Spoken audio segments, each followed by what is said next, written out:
नाज़रीन आदाब, न्यूज़ 18 उर्दू में आपका इस्तकबाल है। मैं हूं विसाल आजम। नाज़रीन, ये जो वक्त गुजर रहा है ये इंतखाबात का दौर है और हालांकि अभी जो मौजूदा वक्त है इसमें 5 रियासतों में असम्बली इंतखाबात होने हैं और इन 5 में से एक रियासत यानी छत्तीसगढ़ में पहले मरहले का इंतखाब हो भी चुका है।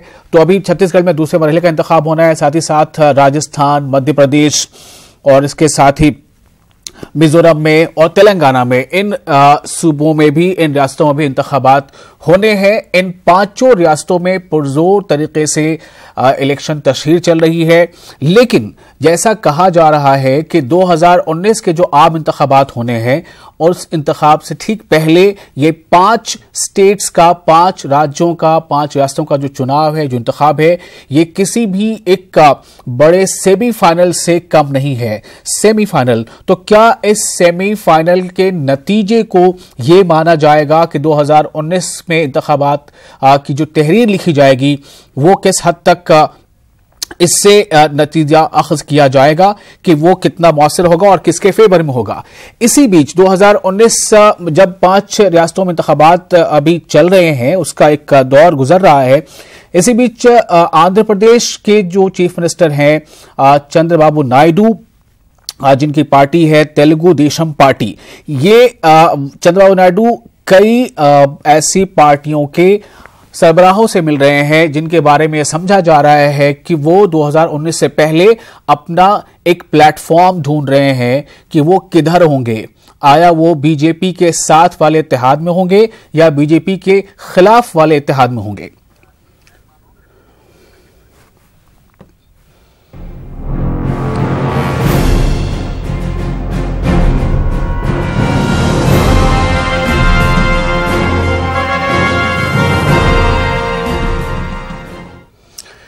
तो ये ताजा मामला नहीं है जब एक बार या उससे ज्यादा बार ग्रैंड अलायंस को लेकर बातें होती रही हैं। महागठबंधन, अजीम इत्तेहाद, ग्रैंड अलायंस, ऐसी बातें, ऐसे चर्चे लगातार होते रहे हैं। लेकिन एक बार फिर चंद्रबाबू नायडू की सरगर्मियों ने ये सवाल फिर खड़े कर दिए हैं कि क्या इस बार वाकई अजीम इत्तेहाद अपने वजूद को पहुंच जाएगा या फिर वैसा ही जैसा पिछली बार लगातार होता आया है। दरअसल एक शब्द है हिंदी में से कहते हैं महत्वाकांक्षा, यानी कि जो ख्वाब है लोगों के या किसी भी लीडर का ये ख्वाब कि वो अपने सूबे की सियासत से ऊपर उठकर वो जो कौमी सियासत है उसमें अपना एक बड़ा रोल अदा करें। इसी ख्वाब ने इस अलायंस को, चाहे वो जिस नाम से बन रहा हो, कई बार थर्ड फ्रंट का नाम आता है, कई बार फोर्थ फ्रंट का, इसे एक शक्ल लेने नहीं देता। और दूसरी तरफ जो एनडीए है जिसकी रहनुमाई बीजेपी कर रही है, यानी बीजेपी लेड एनडीए है, वो इतना मुस्तहकम है।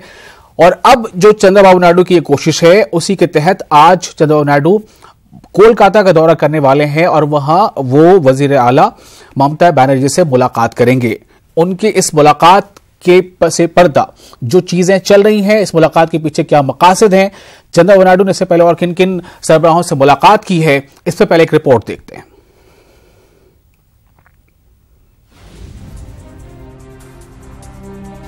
अजीम इत्तेहाद के लिए सरगर्मियां तेज। आज चंद्रबाबू नायडू इसी ज़िम्न में ममता बनर्जी से करेंगे मुलाकात। अजीम इत्तेहाद के लिए 22 नवंबर को दिल्ली में मीटिंग। आंध्र प्रदेश के वजीर आला चंद्रबाबू नायडू ने अजीम इत्तेहाद को अमली शक्ल देने का बीड़ा उठा लिया है। इसी ज़िम्न में आज नायडू की मुलाकात ममता से होनी है। हाल ही में टीडीपी सरबराह राहुल गांधी, शरद पवार, फारूक अब्दुल्ला, साबिक वजीर आजम एचडी देवगौड़ा, कर्नाटक के वजीर आला एचडी कुमारस्वामी और डीएमके के सदर एमके स्टालिन के साथ बीजेपी मुखालिफ इत्तेहाद बनाने के मामले पर मुलाकात कर चुके हैं। नायडू की ममता बनर्जी से मुलाकात पर सियासी नजरें टिकी हुई हैं। नायडू की मुलाकात को अजीम इत्तेहाद के लिए अहम माना जा रहा है। चंद्रबाबू नायडू का कहना है कि अजीम इत्तेहाद बीजेपी मुखालिफ प्लेटफॉर्म होगा जिसकी मुल्क को जरूरत है। नायडू ने कहा कि कांग्रेस सबसे बड़ी अपोजिशन जमात है, इसलिए हम सबको साथ आना चाहिए। वाज़ेह है कि बीजेपी के खिलाफ अजीम इत्तेहाद की साख्त का फैसला करने के लिए हिज़्ब इख्तिलाफ जमातें दिल्ली में 22 नवंबर को सर जोड़कर बैठेंगी। मीटिंग में कांग्रेस के जनरल सेक्रेटरी अशोक गहलोत की शिरकत कांग्रेस के नुमाइंदे के तौर पर होगी।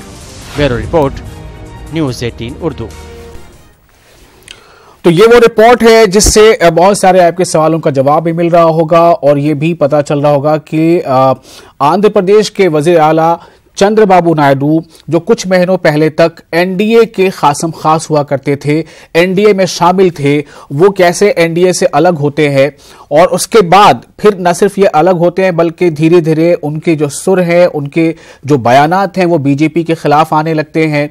उसके बाद फिर अपना ये एक साइड लेते हैं और एक ऐसे प्लेटफॉर्म की कोशिश में है, एक ऐसी कोशिश में मसरूफ हैं जिसमें बीजेपी की रहनुमाई वाली एनडीए के खिलाफ एक मोर्चा बनाने की बात हो रही है। और न सिर्फ बात यह हो रही है कि ये जो मोर्चा बनेगा ये एनडीए के खिलाफ होगा, बल्कि मौजूदा एनडीए की बहुत सारी पार्टियां भी अजीम इत्तेहाद का हिस्सा हो सकती हैं। ये दावा, ऐसी बातें टीडीपी की तरफ से आ रही हैं, ऐसी बातें आ रही हैं। आज जो उनका दौरा है कोलकाता का, जहां वो बताते खुद कोलकाता के वजीर आला जो बंगाल के वजीर आला हैं ममता बनर्जी से मुलाकात करेंगे और मुलाकात के बाद उन्हें बाकायदा ये दावतनामा देंगे कि 22 नवंबर को दिल्ली में होने जा रही एक ऐसी मीटिंग में जिसे यह समझा जा रहा है कि अजीम इत्तेहाद को लेकर यह मीटिंग काफी अहम है, उस मीटिंग के लिए दावतनामा भी देने जाएंगे। हम सीधे रुख करेंगे अपनी नुमाइंदा शबाना का जो कोलकाता से हमारे साथ जुड़ रही हैं, साथ ही रंजीता हमारे साथ जुड़ेंगे दिल्ली से और महफूज आलम जुड़ेंगे हमारे साथ पटना से। सबसे पहले रंजीता, आपके पास आ रहा हूं, अगर आप हमारी आवाज सुन पा रही हैं, is this road to grand alliance versus BJP led NDA? क्या यह समझा जाए कि वाकई अब जो चंद्रबाबू नायडू की कोशिश है ये ग्रैंड अलायंस, जिसे हम उर्दू में अजीम इत्तेहाद कहते हैं, क्या यह उसकी कोशिश है? जी बिल्कुल, देखिए राजनीति को समझना हो और राजनीति की चीज़ें अगर देखनी हो तो सबसे पहली बात ये कही जाती है कि राजनीति एक ऐसी जगह है जहां ना कोई दोस्त होता है और ना कोई दुश्मन होता है। समय पड़ने पर सत्ता जिसके साथ है वो आपका दोस्त है और जिसके पास सत्ता नहीं वो आपका दुश्मन है। चंद्रबाबू नायडू के बयान और उनके रिश्ते को देखकर तो कम से कम यही समझा जा सकता है किस तरह एनडीए के साथ वो रहे, किस तरह से मोदी सरकार की लगातार समर्थन में बयान देते रहे और लगातार जिस तरह से जब बीजेपी के सामने कांग्रेस मजबूत दिखने लगी और ये दिखने लगा कि आने वाले समय में 2019 में किस तरह से कांग्रेस मजबूत होती जा रही है, उसके बाद वो लगातार अपने बयान बदलते नजर आए और जो पूरा सिलसिला है वो सबके सामने है। पिछले दिनों जो राहुल गांधी से उनकी मुलाकात हुई, साफ तौर पर उन्होंने ये इशारा जरूर किया कि हम भूत की बात नहीं करते हैं, हम जो बातें बीत चुकी है उस पर हम बात नहीं करते हैं, हम आज की बात कर रहे हैं और हम भविष्य की राजनीति की बात कर रहे हैं। राहुल गांधी अगर कोई बात कह रहे हैं तो उनका समर्थन हम करते हैं और आने वाले समय में लगातार जो दूसरी पार्टियां हैं उसको एकजुट करने की कोशिश चंद्रबाबू नायडू की तरफ से की जा रही है। जिस तरह से दिल्ली में उनका आना हुआ और दिल्ली में एक के बाद एक सभी नेताओं से उनका मिलना, शरद यादव, शरद पवार का ये बयान देना कि अब कांग्रेस मजबूत होने लगी है और सभी विपक्षी पार्टियों को एक होना होगा। आज ममता बनर्जी से उनका मिलना भी कहीं ना कहीं इस पूरे कुनबे को एक करने की कोशिश की जा रही है। बताया जा रहा है कि 22 को जो बैठक दिल्ली में बुलाई जा रही है उसमें बुलाने के लिए ममता बनर्जी को से खास मुलाकात की जा रही है। लेकिन जो इस सब में देखने वाली बात होगी कि ये जो 5 राज्यों का भी चुनाव हो रहा है, खास करके जो 3 हिंदी प्रदेश है जिसमें तीनों जगह बीजेपी की सरकार है, मध्य प्रदेश, छत्तीसगढ़, राजस्थान की हम बात कर रहे हैं, इस पर सबकी नजरें टिकी हुई है कि इन तीनों प्रदेश में कांग्रेस का क्या परफॉर्मेंस रहता है, क्या कांग्रेस यहां सत्ता में आ पाती है। उसके बाद भी बहुत चीजें बदलेंगी क्योंकि राजनीति में पल पल चीजें बदलती है। रंजीता हमारे साथ महफूज जुड़े हैं पटना से, महफूज के पास जरा चलते हैं, आप हमारे साथ बने रहें। महफूज, बिहार में राष्ट्रीय जनता दल एक ऐसी पार्टी है जिसका कांग्रेस के साथ काफी लंबे वक्त से वहां एक सियासी याराना हम कह सकते हैं, सियासी दोस्ती रही है, लेकिन जो आरजेडी की मौजूदा पोजीशन है और शरद यादव जिनका नाम अभी रंजीता भी ले रही थी वो अब एक अलग पार्टी के साथ हैं, तो क्या चंद्रबाबू नायडू की ये जो कोशिश है, ये जो वो रियासत घूम रहे हैं और हर उस पार्टी के सरबराह से, लीडर से मिल रहे हैं, क्या बिहार से भी चंद्रबाबू नायडू को कोई रिस्पांस ऐसा मिला है?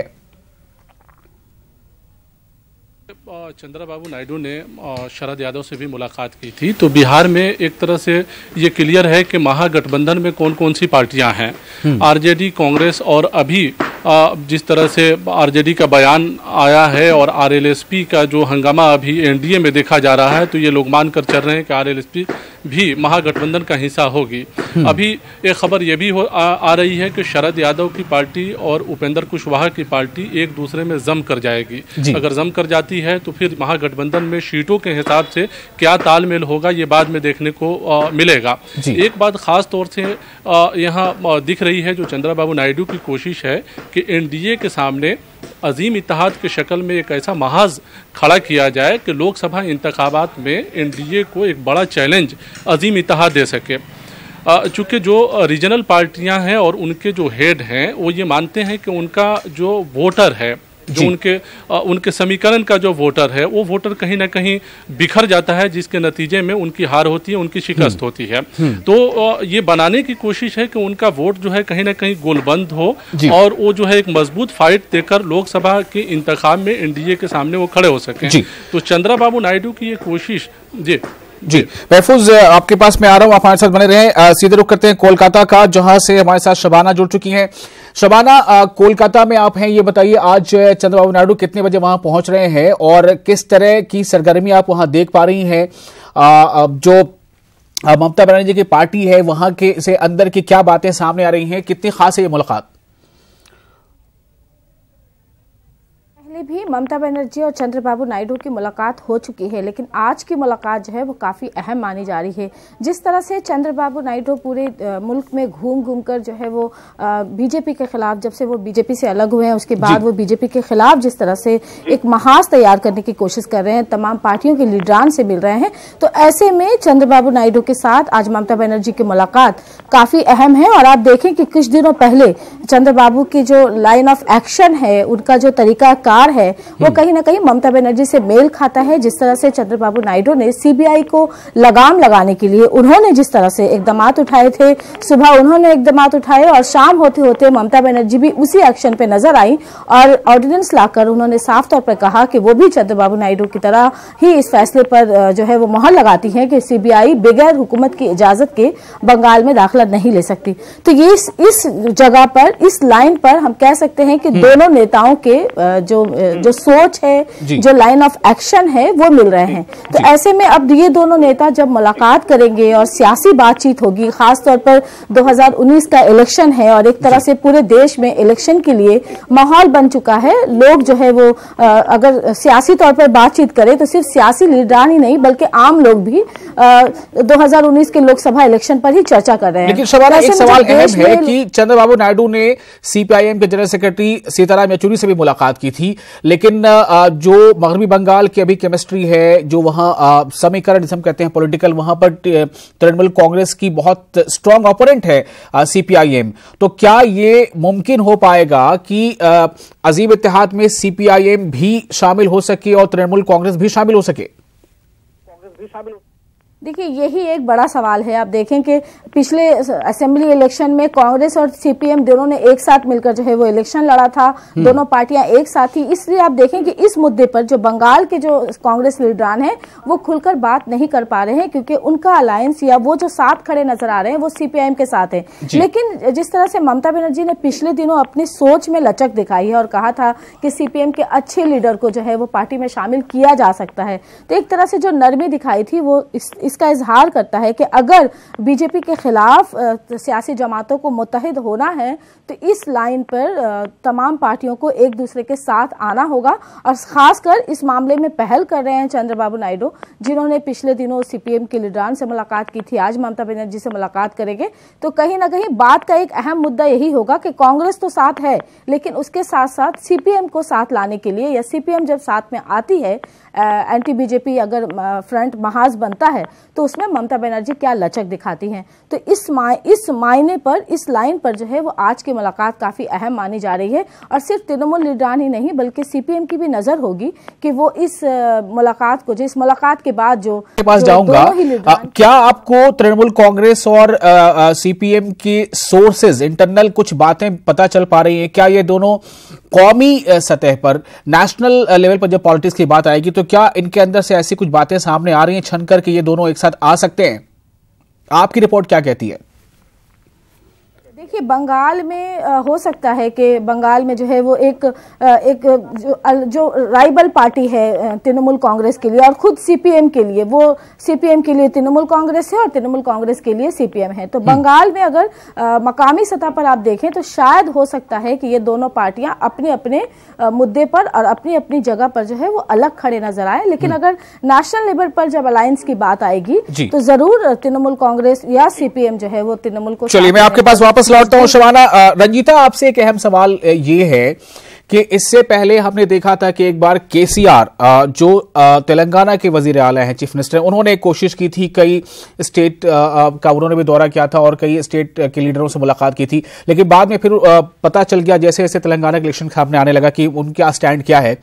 अब सवाल एक पैदा यह होता है कि सबसे जो बड़ी रियासत है वो उत्तर प्रदेश है, जहां से यह कहा जाता है जिसने उत्तर प्रदेश जीत लिया उसने समझ लो कि दिल्ली जीत लिया। तो क्या उत्तर प्रदेश की दो बड़ी पार्टियां, समाजवादी पार्टी और मायावती की बसपा, क्या ये दोनों इस अजीम इत्तेहाद का, इस ग्रैंड अलायंस का हिस्सा हो सकती हैं जो प्रपोज्ड है? और अगर होंगी तो ये कितना टफ फाइट होगा इसे एडजस्ट करना, मायावती को मनाना?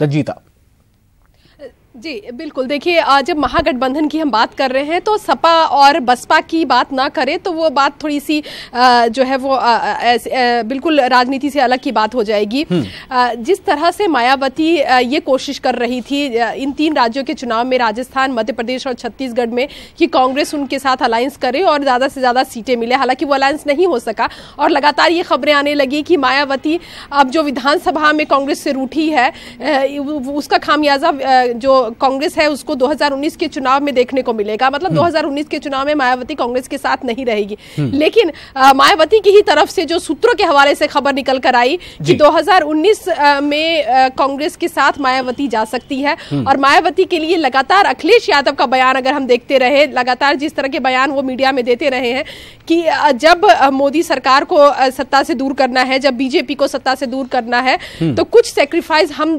पार्टियों को भी करनी पड़ेगी। तो ये मैसेज सिर्फ मायावती के लिए नहीं था, बिल्कुल कांग्रेस के लिए भी ये मैसेज था। तो क्या ये समझा जाए रंजीता कि छत्तीसगढ़ में जो हुआ, मायावती की बीएसपी ने अजीत जोगी की कांग्रेस के साथ मुफाहमत कर ली और जो कांग्रेस पार्टी है, कांग्रेस राहुल गांधी की, वो उसमें अलग है, यानी ये कांग्रेस पार्टी जो छत्तीसगढ़ से अलग है, तो बीएसपी और अजीत जोगी की कांग्रेस का एक साथ छत्तीसगढ़ में हो जाना, क्या ये सिर्फ एक स्टेट पॉलिटिक्स तक ये लिमिटेड था या फिर इसका आगे असर होगा? बिल्कुल, देखिए एक अस्तित्व की लड़ाई मायावती भी लड़ रही है। भले ही बड़ी पार्टी है, मुख्यमंत्री रही हैं और एक मजबूत नेता है, लेकिन कहीं ना कहीं उनको भी ये दिख रहा था कि अगर इन तीन राज्यों में कांग्रेस की स्थिति अच्छी है, जो लगातार सर्वे से निकल कर आ रहा था कि कांग्रेस वापसी कर सकती है, खासकर राजस्थान में कांग्रेस की स्थिति अच्छी थी, लगातार वो भी कोशिश कर रही थी कि छत्तीसगढ़ में कांग्रेस के साथ अलायंस हो सके। ये कोशिश सिर्फ अपनी पार्टी को मजबूत करने की थी मायावती की। लेकिन जब अलायंस खत्म हुआ तो मायावती भी काफी नाराज नजर आई, कांग्रेस के खिलाफ भी उन्होंने बयान दिया कि देरी कांग्रेस की तरफ से हो रही थी, इसी वजह से मैंने ये फैसला लिया है। अब छत्तीसगढ़, रंजीता, थोड़ा सा समय की कमी है, आप बने रहें। शबाना से एक सवाल करना है, उन्हें हमें छोड़ना होगा। शबाना, एक सवाल आपसे शॉर्ट में करना चाहूंगा कि बंगाल की जो पॉलिटिक्स है, ममता बनर्जी के बारे में खुद भी ये कहा जाता है कि वो बहुत सोच समझ के फैसले लेती है, लेकिन कई बार उनके फैसले भी बदलते दिखे हैं। यह हमें नहीं भूलना होगा कि ममता बनर्जी भी कभी एनडीए का हिस्सा हुआ करती थी। क्या वाकई एक ऐसी मजबूरी ममता के सामने है कि वो बीजेपी लेड एनडीए से अलग ही रहकर और उससे अलग एक प्लेटफॉर्म के साथ ही रहकर सियासत करें? देखिए, बिल्कुल आपने सही कहा कि ममता के बारे में कहा जाता है कि वो सोच समझकर फैसला लेती हैं, लेकिन कभी कई ऐसे फैसले भी उन्होंने लिए हैं जो जिसके बारे में चर्चा होती है। आप देखें कि कुछ दिनों पहले ममता बनर्जी ने ही एक थर्ड फ्रंट का नारा दिया था कि वो एंटी कांग्रेस जो है वो एक अलायंस पार्टियों को जी है वो जो एक प्लेटफॉर्म पे लाएंगी, और उसमें उड़ीसा के वजीर आला, तेलंगाना के वजीर आला उनके साथ नजर आए, लेकिन वो ज्यादा कामयाब नहीं रहा। अब जब चंद्रबाबू नायडू पहल कर रहे हैं, कोशिश कर रहे हैं और ममता बनर्जी उन्हें वेलकम कर कर रही हैं और कहीं ना कहीं दिखाने की कोशिश कर रही हैं, भले ही वो सीबीआई के मामले पर हो, कि वो दोनों की सोच जो है वो एक जैसी है। तो उसमें आप देखें कि अब वो थर्ड फ्रंट का नारा कहाँ गया और वो कांग्रेस के साथ जो है वो पार्टी जो है वो आने के मामले पर बातचीत तो एटलीस्ट कर रही है। लेकिन अब जनवरी में कोई बहुत बड़ी एक रैली कर रही है ममता बनर्जी ब्रिगेड ग्राउंड में कोलकाता में, और उसमें उन्होंने दावत दे रखी है राहुल, सोनिया जैसे बड़े इन नेताओं को भी। बिल्कुल, उन्होंने कहा, ऐलान किया था कि वो 2019 का लोकसभा इलेक्शन की जो ऐलान है, जो उसकी जो तैयारियां हैं वो बंगाल में 19 जनवरी से शुरू होगी। तो एक बड़ी ब्रिगेड रैली है और कई महीनों से ही इसकी तैयारियां शुरू हो चुकी है। लेकिन अगर आप बंगाल में देखें कि बंगाल में ममता बनर्जी ने कांग्रेस और सीपीएम को जिस तरह से कमजोर किया है, जिस तरह से कांग्रेस और सीपीएम बंगाल में हाशिए पर चली गई है, बीजेपी यहां मजबूत हुई है, तो एक सिग्नल यही जाता है कि अगर बंगाल में बीजेपी अपोजिशन के तौर पर अपने कदम जमाने में मजबूत हुई है, भले ही वो अब खुद ममता बनर्जी के लिए एक बड़ा सरदर्द है, तो इन्हें मौका किसने दिया था? ये एक ऐसा मामला है जिसमें कहीं ना कहीं वही इशारा मिलता है कि ममता बनर्जी कभी एनडीए के साथ थी, लेकिन आज जिस तरह के हालात हैं, अगर ममता बनर्जी एनडीए के खिलाफ जो जमाते हैं उनके साथ अगर अलायंस करने में कामयाब होती हैं, तो एक नई तस्वीर भी उभरेगी और खुद ममता बनर्जी को बीजेपी के खिलाफ शुक्रिया। शबाना को हमें छोड़ना होगा और इस वक्त महफूज हमारे साथ जुड़े हैं। महफूज, एक सवाल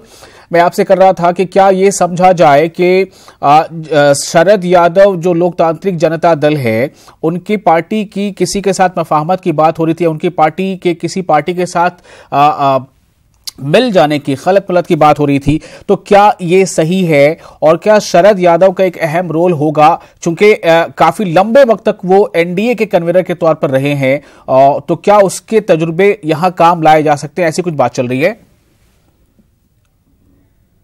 शरद यादव और उपेंद्र कुशवाहा और नीतीश कुमार, ये सब लोग एक ही पार्टी के हिस्सा हुआ करते थे कभी। बाद में इन्हीं समता पार्टी के बाद में जो है पार्टियां टूटी, फिर उपेंद्र कुशवाहा जो है बाद में निकले, अभी शरद यादव भी निकल गए। तो शरद यादव और उपेंद्र कुशवाहा की जो पार्टी है वो आरएलएसपी में जम होने की बात आ रही है, ये खबरें आ रही है और इस खबर में काफी हद तक सच्चाई भी है। चंद्रा बाबू नायडू का जो सवाल था कि चंद्रा बाबू नायडू कौमी सियासत के मंजरनामे को बदलने की ये कवायद कर रहे हैं ताकि अजीम इत्तेहाद जो है 2019 के इंतखाब में एनडीए को अच्छा फाइट दे सके।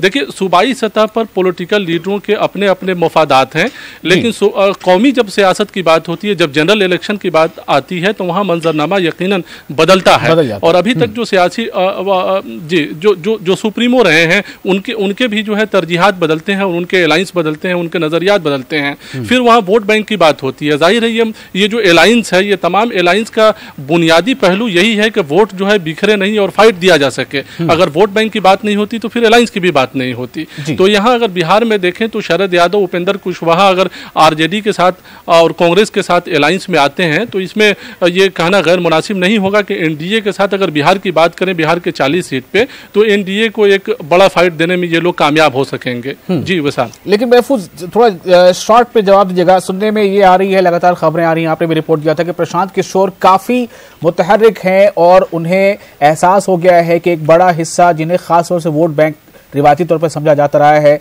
उसे एनडीए के साथ मिलाना, यानी जदयू के साथ मिलाना बहुत जरूरी है। देखिए, प्रशांत किशोर ने उर्दू सहाफ़ियों के साथ इधर 2 मीटिंग की, उस मीटिंग में मैं भी मौजूद था।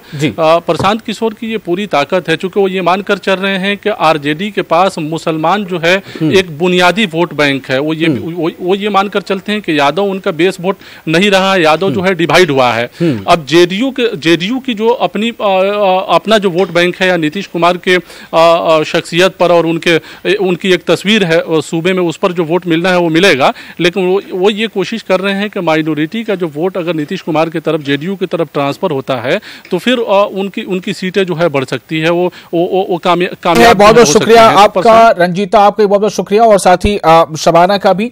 और जिस वोट बैंक को लेकर बातें हो रही हैं, मगरबी बंगाल में एक बड़ा तबका ऐसा है जिसे रिवायती तौर पर यह समझा जाता है कि वो वोट बैंक है। हम बात अकलियतों की कर रहे हैं, लेकिन उसी मगरबी बंगाल में एक ऐसे मदरसे की आपको हम कहानी दिखाने जा रहे हैं, एक रिपोर्ट दिखाने जा रहे हैं जो आपके जहन में शायद थोड़ी भूचाल पैदा कर दे कि उस मगरबी बंगाल में जहां की वज़ीर आज़म ममता बनर्जी हैं, इस मदरसे का यह हाल क्यों हुआ। आपकी रिपोर्ट देखिए, हमें दीजिए इजाजत।